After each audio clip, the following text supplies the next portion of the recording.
When making boomerang bags, you need to cut your fabric into approximately 20 inches by 40 inches. For sheeting and things, it's just as easy to tear rather than cut. Some bags come already screen printed, others require a patch. If using a patch, you need to iron all 4 raw edges over.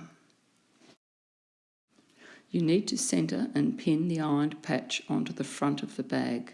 If you're careful with how you place your pins, you don't need to be worrying about sewing over them.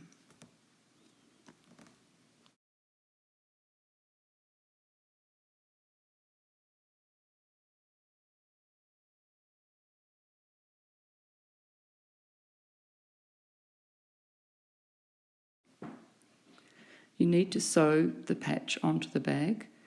It is a great way to use up old bits of thread that you have left in bobbins.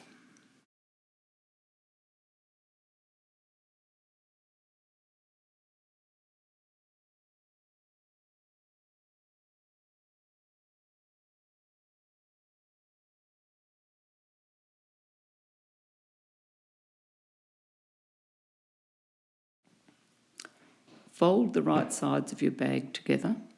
Pressing the seam along the bottom will make it easier to do your corners later on.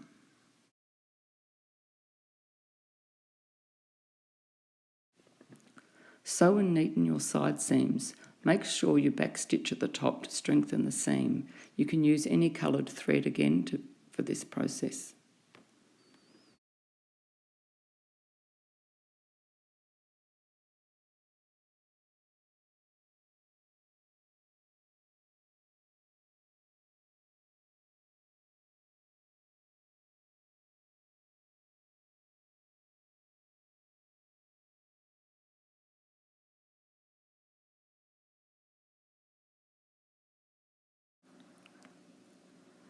You now need to create the corners at the bottom of your bag. To do so, you need to take the bag and align the bottom fold with the side seam. I find a pin here helps hold it in place. Turn it around and then use a ruler to rule 3 inches up from the bottom. The line you draw will be your sewing line. You need to do the same for both sides of your bag. You now need to sew the bottom corners. Make sure you backstitch and sew along the line you drew. Backstitch each end.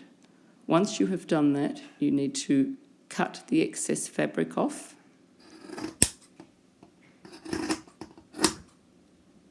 and neaten the seam.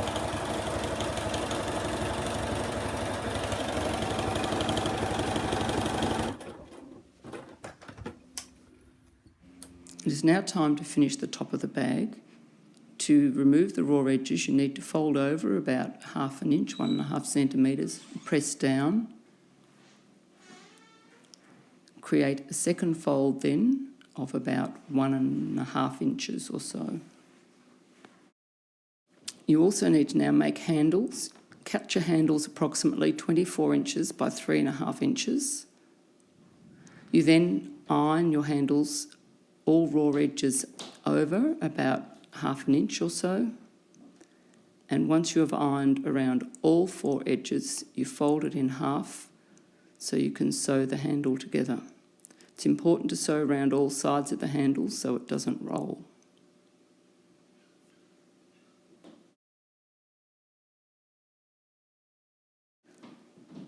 Sew around all 4 sides of the handles. There's no need to backstitch as the bottoms of the handles will get sewn quite a few times when it being attached to the bag. Again, you can use any coloured thread, top or bottom.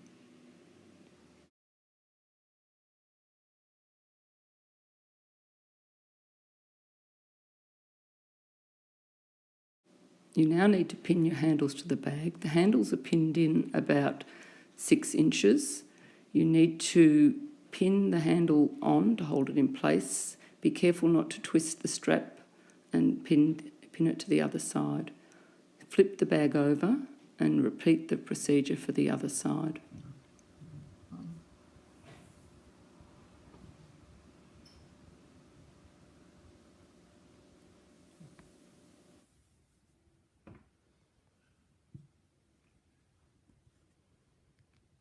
You now need to sew the handles onto the bag. I usually begin at a side seam so I have some point of recognition of where I've been. Make sure you backstitch each time you come to one of the handles. You need to sew a loop around the bottom of the bag. Then a second loop will be sewn along the top. You can chain piece bags together if you need to save thread.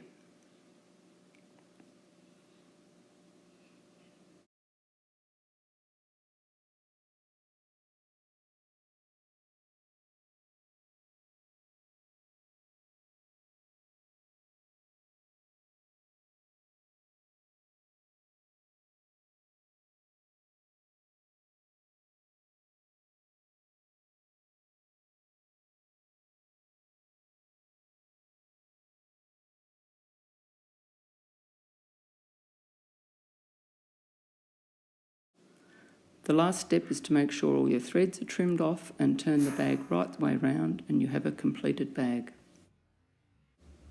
We number our bags using a laundry marker to keep track of how many have been sold and gone into the community. Voila.